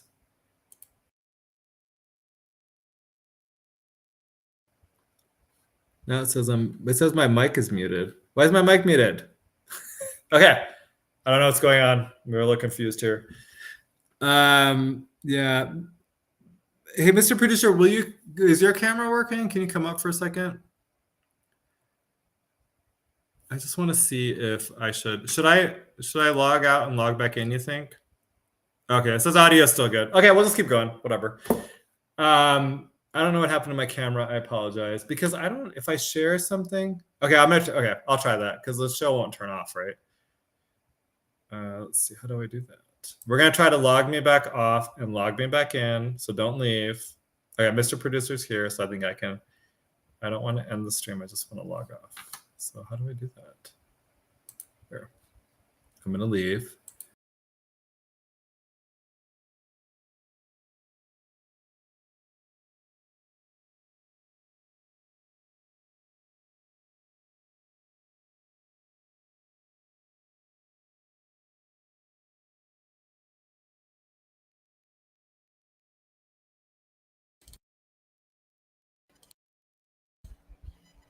Okay, I'm back. Yay. Okay, let's keep going. Anyway. You are back. I don't know what happened. Okay. Your camera went away. You were getting the other show's background, so you're good. That was really, okay, cool. Because I want to share stuff. It's otherwise hard to do it. Okay, here we go. Let's do this one too. Disagree Butters, right? They did I don't have that clip, but I have this one. So hold on. There's this holy crap one. So here we go. Thank you, Ms. Bamberger. I didn't hear an answer there on the endorsement issue, so I want to just make sure. Will you continue to endorse Jay Jones to be the next Attorney General of Virginia? And were you aware of these text messages before they released? You have 30 seconds. In fact, it appears that it was those who released the text messages and held them for years. So the public was unaware who had knowledge of these text messages for many years. I mean, this part's rich, right? She's basically like trying to shame the other people. Like, you kept the text messages and didn't release them. Like, doesn't even answer the question. I learned of these text messages the day that they came out, and I denounced them as soon as I learned of them. She denounces murder. And importantly, at this point, as we move forward, the voters now have this information that was withheld for them, presumably for political reasons. But the voters now have the information, and it is up to voters to make an individual choice based on this information. Ms. Bamberger, I understand what you're saying about the voters, but for you yourself, do you still continue to endorse Jay Jones? 15 seconds, yes or no? We are all running our individual races. I believe my opponent has said that about her lieutenant governor nominee. Ms. Earl Sayers, and it's up to every person to make their own decision. I am running my race to serve Virginia, and that is what I intend to do. Thank you, Ms. Bamberger. We just want to clarify, what you're saying is that as of now, you still endorse Jay Jones as Attorney General. I'm saying as of now, it's up to every voter to make their own individual decision. I am running for governor. I am accountable for the words that I say, for the acts that I take, for the policies that I have put out. Thank you. I am responsible for the policies I put out. Okay, so that's an example. She could have cut this as an ad, right? I am responsible for the words that I say, for the policies that I put out. She's still so like that's my point. Is when Spamberger is talking like that, these would have been clips in ads for her, but she can't do it because Winsome interrupted her in there and said, "Oh, you still endorse him." so that's what I think is effective about it. But to disagree Butter's point, there are some other clips out there where Winsome Sears says to her, like, "Abigail, would you really let boys into girls' locker rooms, what would you do if your daughter came home and she said to you, there was a boy in the locker room with me? And that those ads are extremely effective because for some reason Spamberger is just like staring into straight ahead. One of the parts that was kind of interesting is she also kind of smirks at one point, and I feel like she like Spamberger does while Winsome is doing this, and I think it's because Spamberger is uncomfortable by what's happening. I can understand this because I can tell you one time I remember I came out of a hearing. I had testified to keep I testified, I think, in favor of HB 257, which restricts men from women's locker rooms. As I've always said, though, we actually wanted a categorical ban on men and women's locker rooms and vice versa. We weren't able to get that because Kara Birkland, who claims to be a women's rights advocate, worked with Equality Utah, came up with this weird compromise. It actually isn't that good. And because I think our elected officials do that kind of stuff because they're big donors like Gail Miller and Ryan Smith are very, very pro the trans agenda. And so that's what drives it. But after I testified, this woman saw me and she came up to me and was like, and I was with my friend, and she came up to me and was like, I want to talk to you because you're gay and my child is trans and I don't understand why you oppose that boy who's a girl now allegedly going into the girl's bathroom or whatever. So we were talking and I don't, I have no issue when people come and they want to talk to me, and if they want to yell at me, I don't really care. But my friend got really worked up.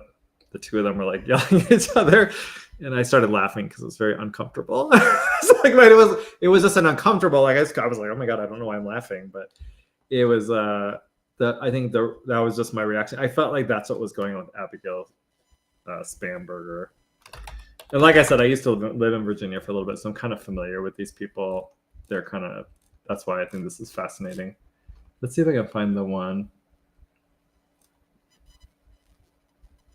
Maybe this is it. Oh, here. Okay, I found it. Here. I'll play this for you because I do think it's helpful to see what Disagree Butter is talking about here. I gotta find the right one again. I think it's this one. Let's see. Let's see if this is the right one. Yeah. Okay, here we go. Would it take him pulling the trigger? Is that what would do it? And then you would say he needs to get out of the race? Abigail, you have nothing to say? Abigail. See the smirk? That's what I was talking about. What if he said it about your 3 children? Is that when you would say he should get out of the race, Abigail? You're running to be governor. Ms. Earl Sears. I mean, we're talking about murder. We're talking about someone's life being taken from them. Have you nothing to say about that? Are you not going to address it? Really, you can't go any further. You're a governor. You're supposed to stand up for all the people. Are you saying political murder is all right?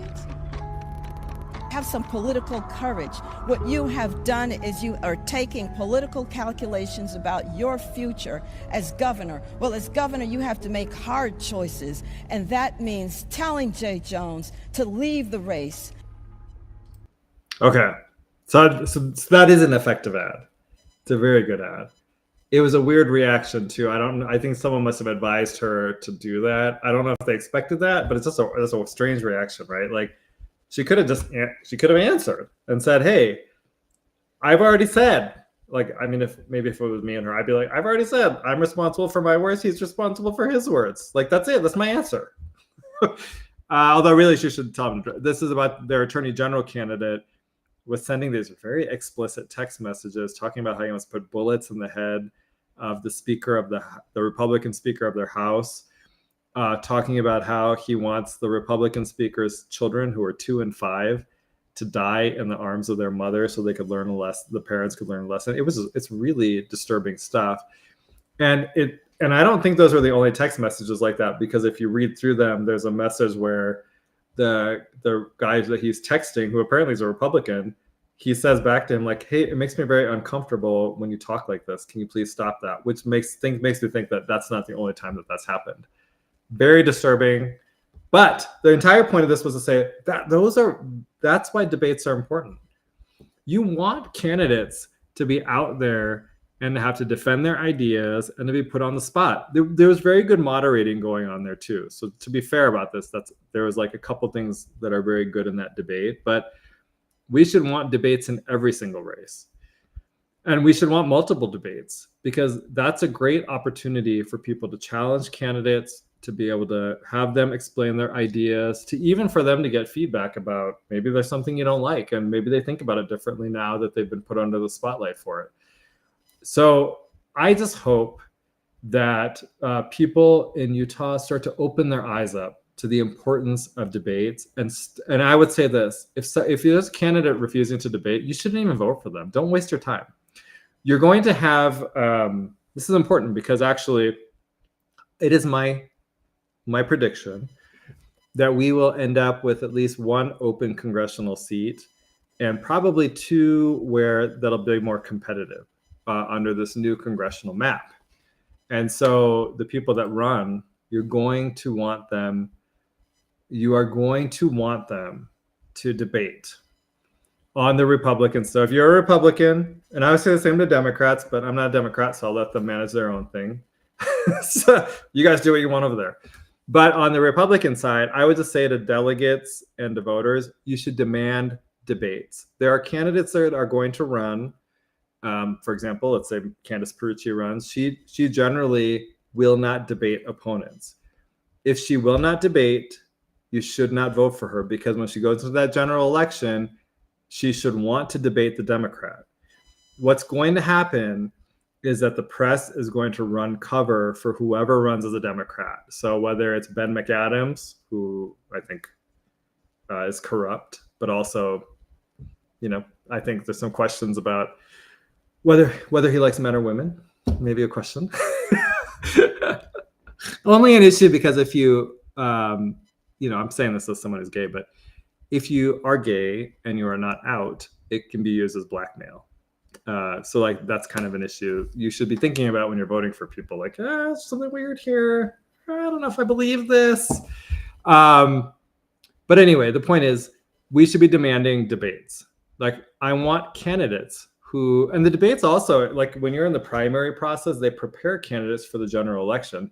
The reason why Candace denies debates out in her district is because she doesn't want to give any sort of publicity to the Democrat. But actually, I think that's unfair to the voters. I don't really care about the Democrat-Republican piece of this. What I think is important is voters have a right to hear from their candidates, regardless of how uncompetitive the seat is. We should hear from both sides. We should be doing debates. Because what you inevitably find is that you'll find that there are ideas from both candidates that you like. And so then you're just kind of weighing like which one is better overall. And I think we want our candidates to be prepared to be able to go into what are competitive races. So Candace is in, and I'm just using her as an example because I think she strikes me as someone who is ambitious and is setting the stage potentially to run for something bigger. So when she does that, she has to be prepared to actually be able to defend her ideas against challenges from the press and from the left. So far, I haven't really seen examples of that because typically what she does is she gives one message to the press and one message to her voters, and they're very different messages. So you want to be able to, she needs to go and have that practice of debating and being able to defend her ideas. But that goes across the board, by the way. So Mr. Producer said, no answer is worse than a bad answer. Spanberger is very odd. It's true. The polls are not showing her well. Well, the one thing I'll say about this, though, is early voting had already started by the time the debate happened.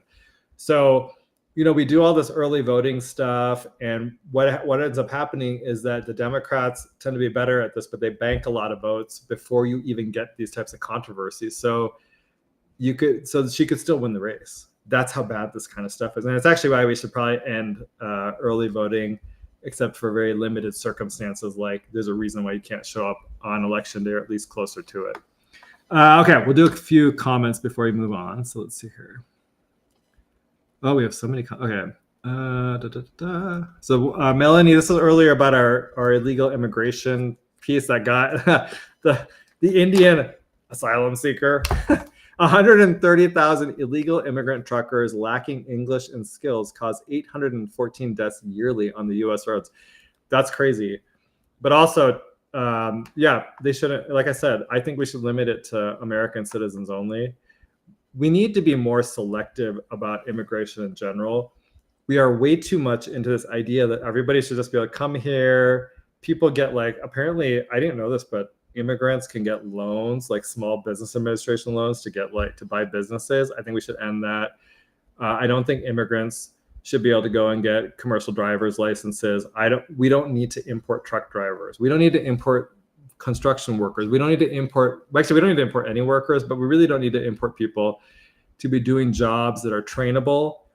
And where basically if we stop importing people, wages will rise. That's all. And I'll tell you, all I've ever interested in is making sure people's wages are going up. We have got to, for everyone that wants to talk about young people and their inability to afford a home and to be able to afford to have kids and to be able to afford a car and all these basics, you should be wanting their wages to go up. And the only way that's going to happen is if you cause a labor shortage. And the best way to cause a labor shortage is to get all the illegal aliens out of here. I would also say, let's get the legal immigrants out who hate America, like bye-bye, get out, GTFO, and then limit immigration going forward. My own personal view is we should have a complete immigration moratorium for a good 50 years, but you know, maybe I'm an extremist on that. So, and you can quote me on that. Let's see, the Eternal Satan says, the 2020 GOP convention needs to be investigated. I'd like to hear more about that. I'll be honest with you. I think the convention, I moved here in 2020, so it would have been before I moved here, and it was really before I was very politically active. He also says Malloy was given slack, but Mr. Bangerter can't run for lieutenant governor. That's true. Yeah, you know, they check. They give their friends more leeway on election rules than they do people that they don't want in power. You know, that's a fact. Let's see. Melanie Yates says Candace has lost her damn mind. She's talking about Candace Owens, just so we're clear.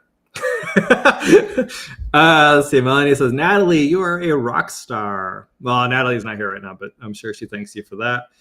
Melanie Yates, no matter what the topic, if you disagree with the Democrat, you are a fascist. Yeah, that's true. You know, like I've been called a fascist a lot. It's it's like whatever. You know, water off a duck's back. Who cares? Nanny Eats says, thank you for the fight against election fraud.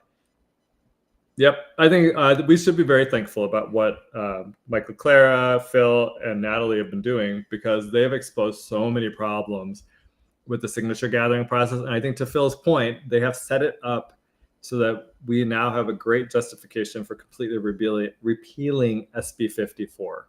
Whether it will happen or not, I don't know, but I do think that'd be good. So, and then disagree, but Melanie Yates says, I want to talk to you because you're gay. I get that a lot. It's just because it's really because I'm gay and conservative. So sometimes, you know, people want to talk to me because to be fair about this, I just want to be fair about this.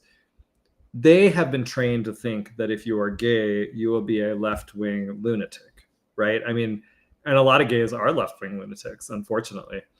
But in reality, the way it used to be, and the way I think it really should be, is for most gays, you just want to be able to live your life. And that doesn't require, I don't need anyone to affirm my lifestyle or whatever, my sexual, I don't really care. I don't need you to tell me how you approve of how I live. I'm not asking for that. I don't need it. My main things are like, you know, I just please don't discriminate against me because I'm gay and when I'm applying for jobs, when I need housing. And I find that most people don't, because actually, oddly, if you're a smart employer, you'll realize that like your average gay man or gay woman will actually turn out to be a really good employee, because, you know, in the way that we end up not having families and stuff like that, it turns into, I'm going to be a really good worker and I'm going to try to have an impact that way. And I think like a lot of times gay employees are some of the best you'll get. So, you know, I haven't really had people that want to discriminate against me for that. And I think most of my friends are like that too. Again, I still think it should be illegal to do so, but I'm just saying that I think really for most gays, it's just about being able to live your life and be left alone. So be fair to her, again, everyone's taught we're supposed to be left-wing lunatics, and you have Equality Utah out there being all crazy all the time, trying to trans your kids and give them pornographic books. And then you see like people like me, and if you met my friends, they're all like this, just like normal, not trying to make a big deal about it, not trying to do anything to anyone's, not trying to be involved with people's children, in fact trying to protect them from what are really evil ideologies. And I think hopefully more people are beginning to wake up to that. And both on people who are not gay, realizing that there's gay guys and gay women who actually are not part of this left-wing lunacy, and also more gays waking up to, this doesn't help me. Having trans people as part of our community doesn't help me at all. It actually makes my life a lot worse, because instead of just being able to live my life now, I've got to go out there and be crazy. So I think there's some awakening going on. Disagree Better says, you're totally right. The interrupting prevents it from becoming an ad for her. I misunderstood. Yeah, that was all my point was. I just think I don't know if that was the actual conscious strategy of what she was doing. I thought maybe she was just like, oh, hell no, I'm not going to let you say that. I'm going to correct you right now. That might have been the point. I don't know. What was kind of fascinating about though, my point earlier was that answer about the school policy that they have in Virginia, the state executive order that bans allowing children to use a bathroom that does not correspond with their birth sex. My point earlier was, when we had the state school board election here, Amanda Bollinger called me. And my main thing was like, well, do you oppose boys being allowed to use girls' bathrooms and locker rooms? And I got some it was an answer like what that Abigail Spanberger woman said, like, oh, protecting children, local communities, blah, blah, blah, blah, blah, blah. I left the conversation. I had no idea what she said. It was just a bunch of gobbledygook. And I think what it was is her covering for the fact that she actually is okay with it. She is fine if boys get to use girls' locker rooms, if boys get to play girls' sports, because she's a leftist. And it was just covering that up. And I've talked to Natalie Klein after that. And I was like, I had this conversation with your opponent, and I have no idea what her position is after that. And she actually told me that people that are in the school system that are these leftists, like Marxists, that they are trained to talk like that, to totally confuse you and obscure their actual positions on things, so you don't know what they stand for. And I was like, oh, that totally makes sense. That's exactly what happened. Anyway, I didn't vote for her. I left that. I ended up leaving that blank in the general election, because that is a red line for me. I have zero tolerance if you can't just say there are two sexes. I don't support boys and girls locker rooms, or vice versa. I don't support boys and girls sports, or vice versa. I don't want to listen to anything else you have to say. You're wasting my time. Melanie, I think you're great. I was just repeating what you said. I thought it was funny. Oh, I get what you said. Oh, yeah, you're right. We didn't get to Amy Winder. Oh, sorry. Let's see if I can do this real quick. Okay. Amy Winder Newton is totally a Democrat, but let me play this for you. I don't know why I was interested in this weekend, but I was like, you know what? I'm going to go and I am going to torture myself this weekend. And I'm going to I'm going to go see what Amy has said. And I was specifically actually looking to see if I could find video of when, in 23, she went to the Equality Utah PAC's fundraiser, and she helped them raise $45,000 to defeat Democrats. And so when I tried to censor her in 24, I think, was it? No, in 23, I tried to censor. It was in 23. So later that year, when I found out about it, I exposed it, right? She was talking. She wasn't going to say anything because it went out. The reason I found out about it is it went out on an email, through an email, and I'm on Equality Utah's email list, so I get their emails. And so I took it, exposed it, and then I proposed to censor her at a state central committee meeting. Anyway, her response though, so she wrote this response. I'll show you this. Hold on. And she said, so there, actually her response was pretty horrible. That's why I got fired from my job. She had Troy Williams contact my employer to get me fired from my job. So that was one thing that she did. She also pressured the Log Cabin Republicans to shut down our local chapter. So we were one of the fastest growing chapters in the country. We were raising money. We're doing all this good stuff. And she actually pressured them to shut us down. She targeted conservative gay guys and had our organization shut down. She is a very bad person. She's never done that to liberal gays, only to conservative gays. Then when the proposed censure went out, she ended up, she sent out an email to everybody and said, here is my response to Goud and his ridiculous attacks. The main piece of this is she pretended like she had no idea why Troy Williams invited her to this fundraiser. So I'll just read this paragraph. She said, I was asked, I'm going to add this in, by my best friend and the Utah's first gentleman, Equality Utah Executive Director Troy Williams, if I would attend a brunch hosted by Equality Utah. Okay, like people actually thought this was like she didn't know what it was about. He invited me to be part of a 3-person panel to discuss issues related to families and my county. Republican Nathan Ivey would be a moderator. Nathan Ivey is not a Republican. As one who never shies away from an opportunity to share my conservative Republican views on important issues, I accepted. The whole point of this was to make it seem like she had no idea that this was a fundraiser. She knew. So now let me share with you the video I found, because I think this should tell you exactly what you need to know. She has been raising money for Democrats for years. Here you go. So Mayor McAdams, as I told you, he's a Democrat. He's a good friend of mine. We work together really well. Here, hold on. And he was having his annual. Can you hear that, Mr. Producer? Is it loud enough? I don't want to make it louder. So she says there that she's very good friends with Ben McAdams. Super good friends with him. So let me just rewind a little bit. He's a good friend of mine.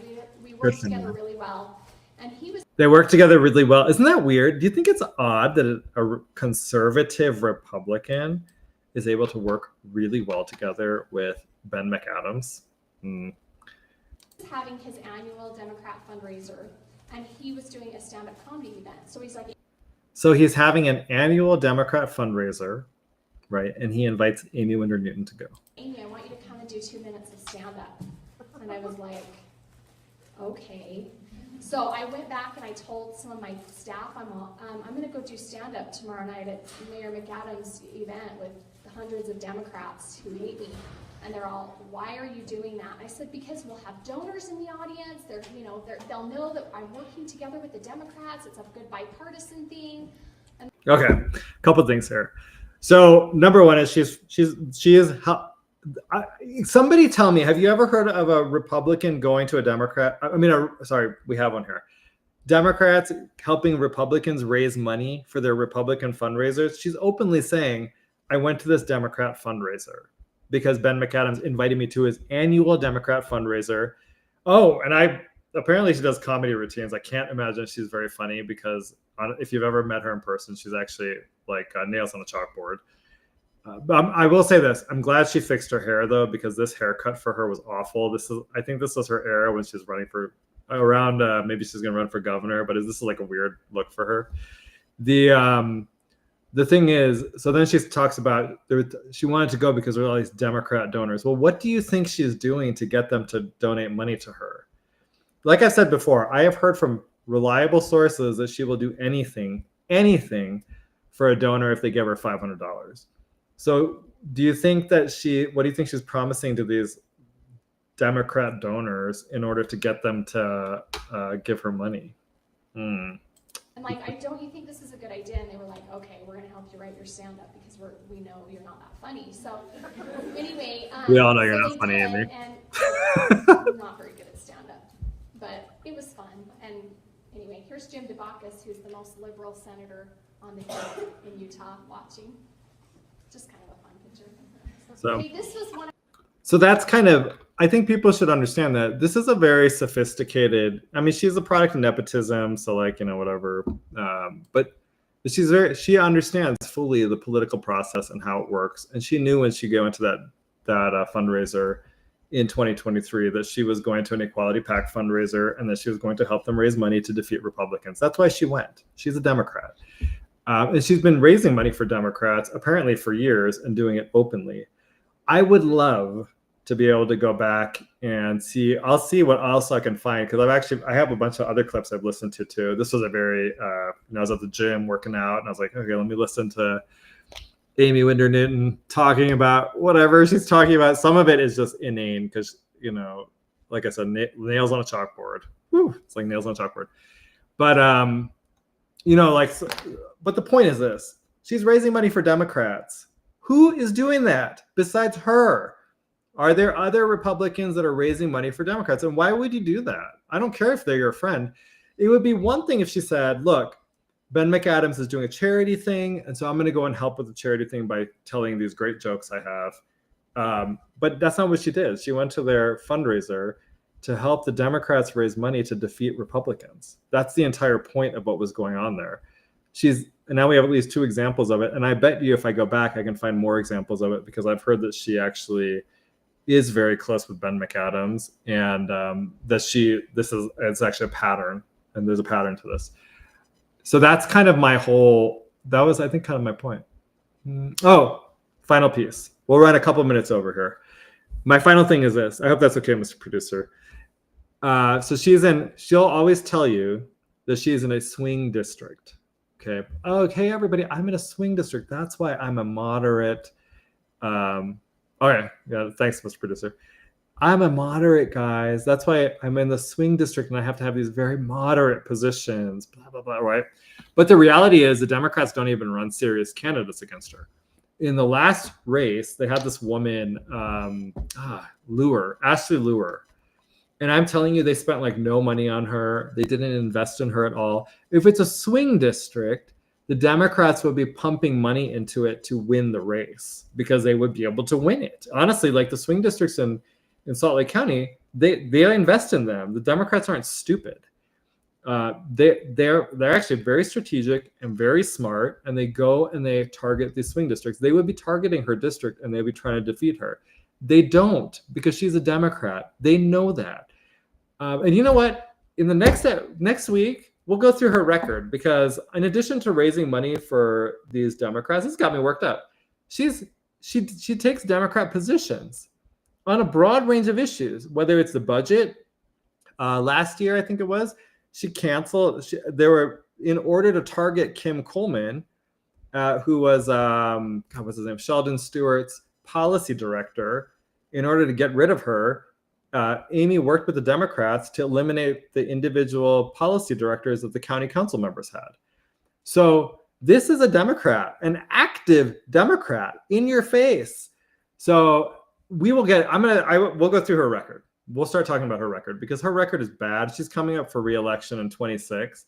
And I'll be honest with you, I think getting rid of her from office would be the best thing that Utah could do for itself. Now, she'll still be the director of families, which I don't know how. I don't understand that, because like I said, she supports Equality Utah. She helped them raise $45,000. Despite her statement on that written response that she wrote, she knew that was a fundraiser when she did it. And so what this means is she supports things like sterilizing and mutilating children who have gender dysphoria, giving your children pornographic books, letting boys play girls' sports, letting boys use girls' locker rooms. And in fact, she actually supports letting men use women's locker rooms, because before HB 257 was in the legislature, Candace Duncan and I went to the Salt Lake County Council, and we got Dee Theodore to propose an ordinance to ban men from women's locker rooms and vice versa. So you had to use the locker room that corresponded with your birth certificate sex. And Amy is the one that actually torpedoed that proposal, because she supports men using women's locker rooms. And let me make this very graphic for people.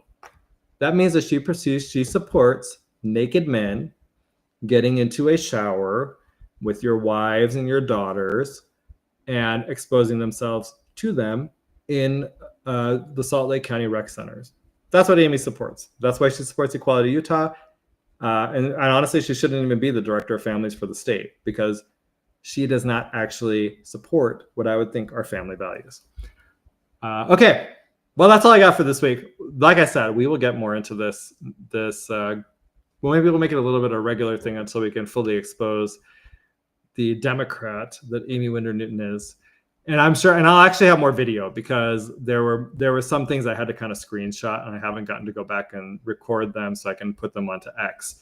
But there was a lot of good footage of her saying all sorts of crazy stuff, and you'll get a good sense of that she is not the. If you notice, she'll just keep saying it. I'm a conservative Republican. I'm a conservative Republican, thinking that the repetition makes up for her bad record.